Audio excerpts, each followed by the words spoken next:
Hi, everybody. My name is Sarah, and this is Pearls of Wisdom and Food with a little keto lifestyle, a little reminiscing, a little fun in my little house on the prairie haircut. Yeah, pandemic haircut.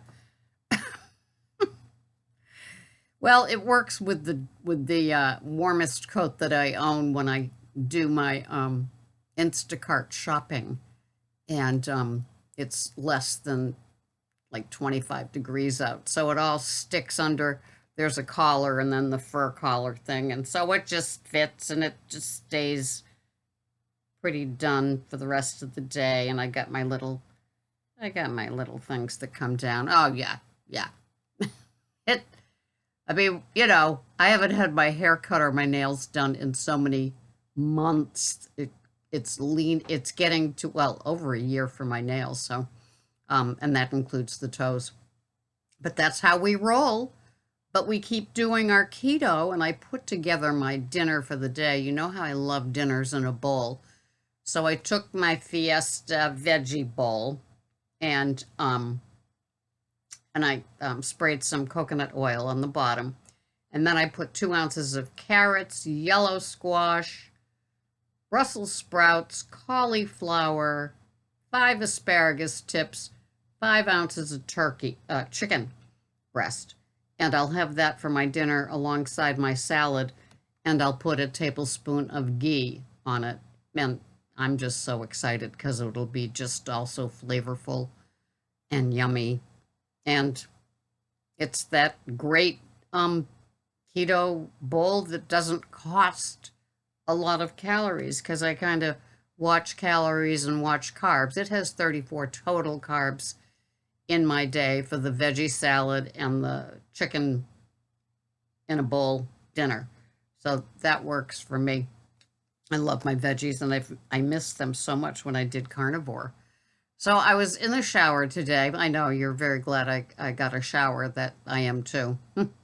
So I was in the shower this morning and I was thinking about like precursors, would that be the word, to Instacart and how it was growing up in, la la land of, suburbia. I grew up in Marblehead, Mass. You can Google that and see a rather well-to-do town and crusty old money they call it. And so don't think I got any now because I don't. But my parents drank any money that they made.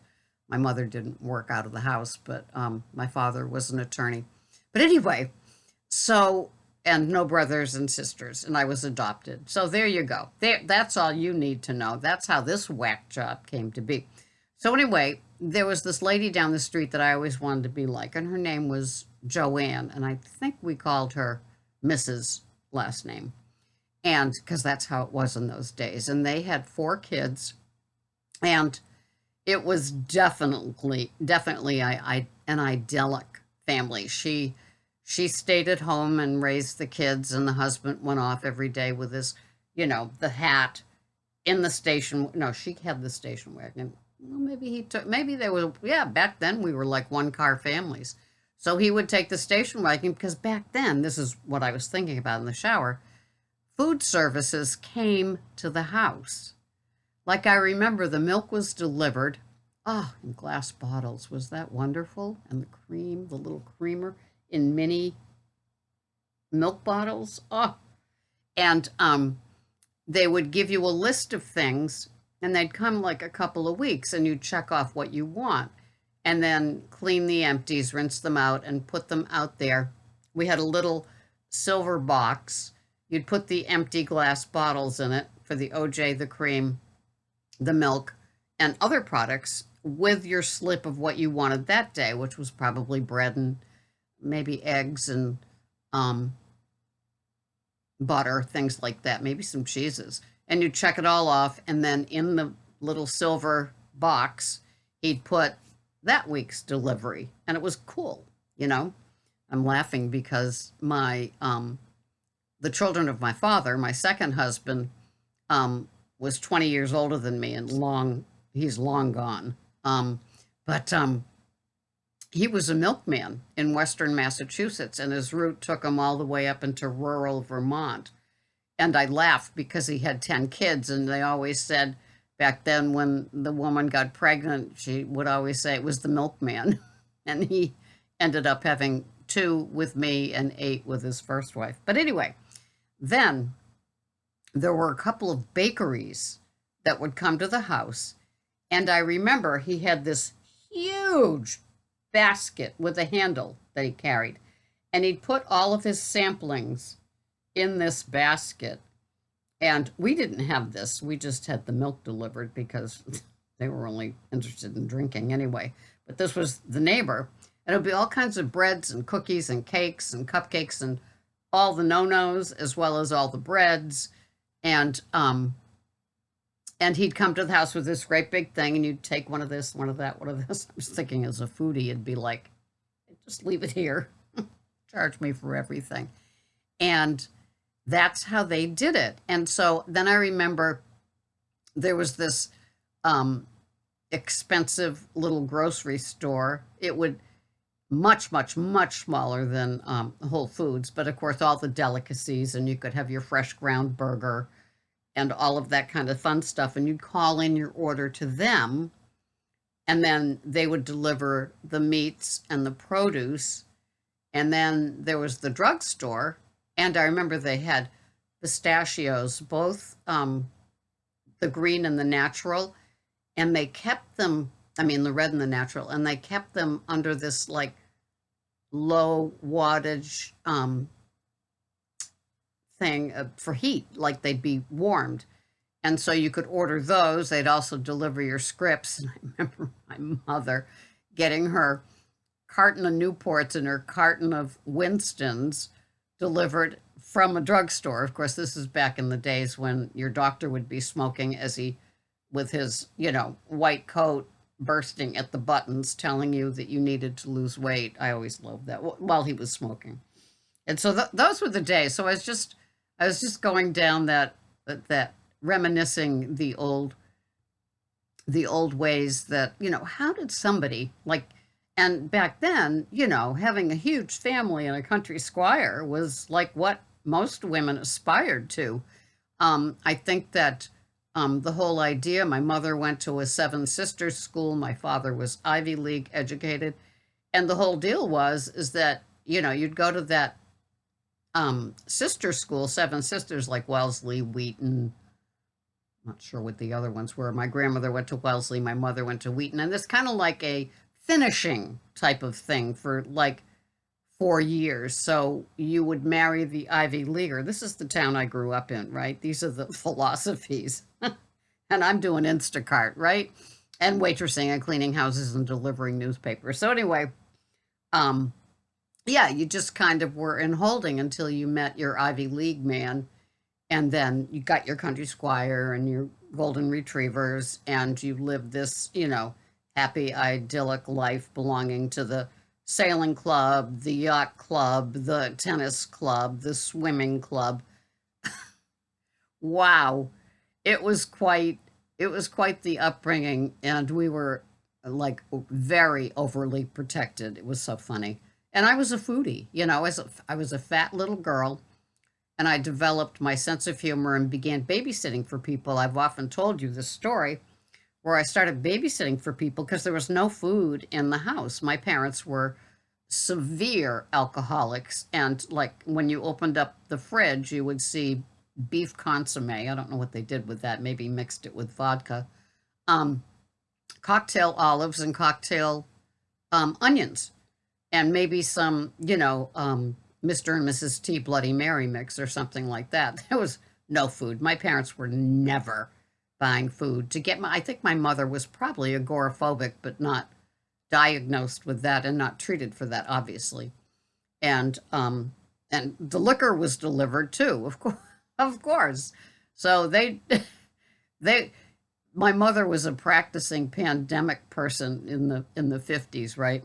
And so, it was just totally different then. But that's how women could stay home and raise the kids. I even remember the diaper service. Remember the diaper service having nothing to do with keto lifestyle.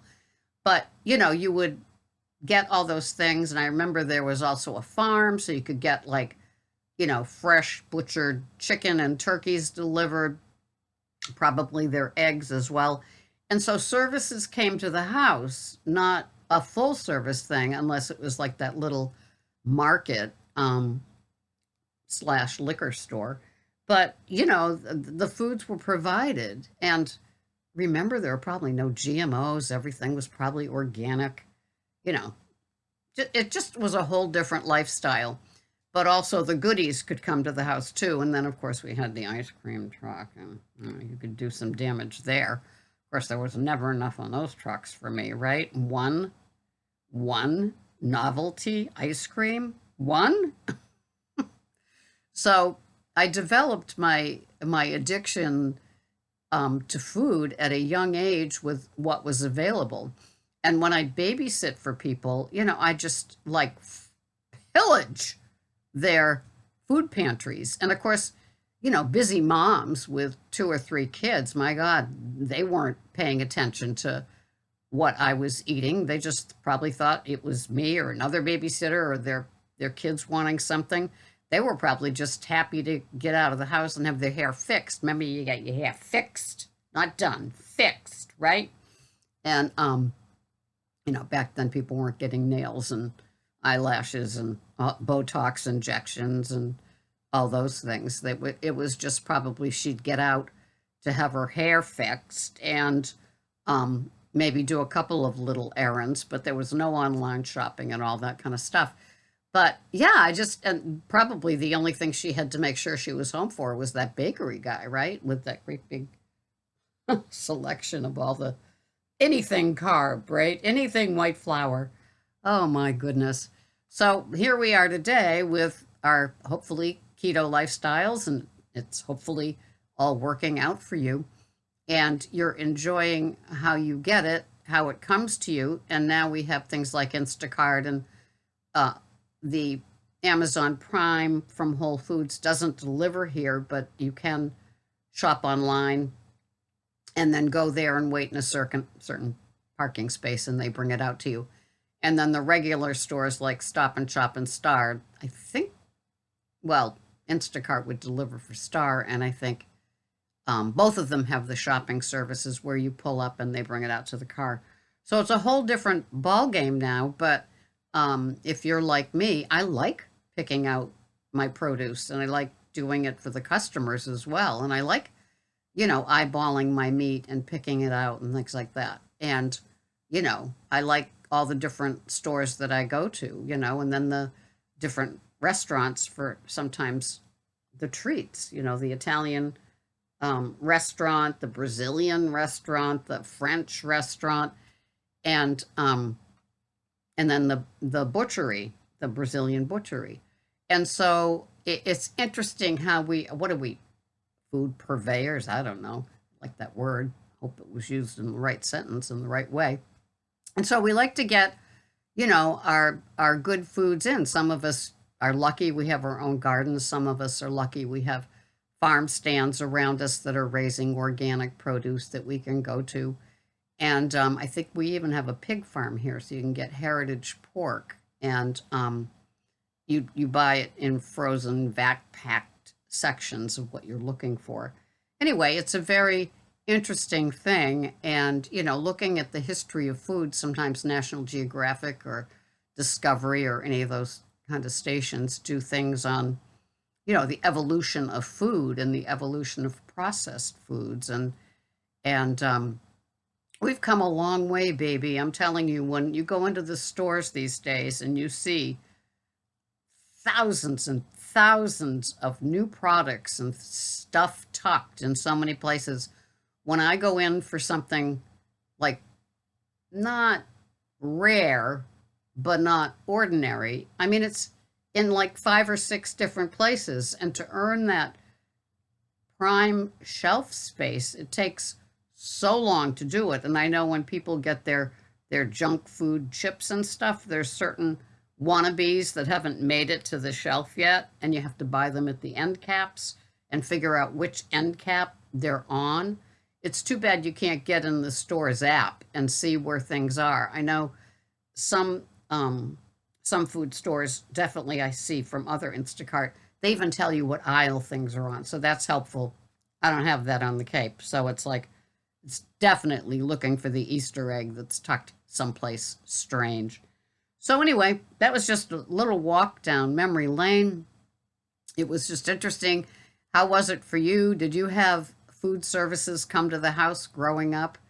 And I'm 70, so, that was back in the 50s. I remember that. I mean, I began to overeat when I was 9, and I weighed a lot from then on. So when I was 9 years old, I was weighing in the 170s, overeating, babysitting for people at 9 years old. I was definitely, as they say in the world of counseling and everything, I was parentified because of my alcoholic parents, and so I was like, they thought they died and went to heaven because they had a 9-year-old.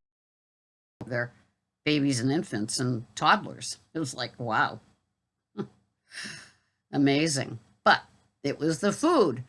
It was the food. It was the food. I was a forager and a pillager of junk food as soon as I realized that there was sugar and white flour goods everywhere.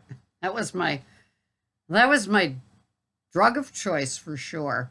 So anyway, just sharing with you. I hope you have a wonderful keto day, a food sobriety day, and that life is looking pretty good as you look at it today. Thank you so much for watching. I'll see you here the next time on this keto lifestyle channel, but just, the old lady with her little house on the prairie hairstyle, sitting in the rocking chair.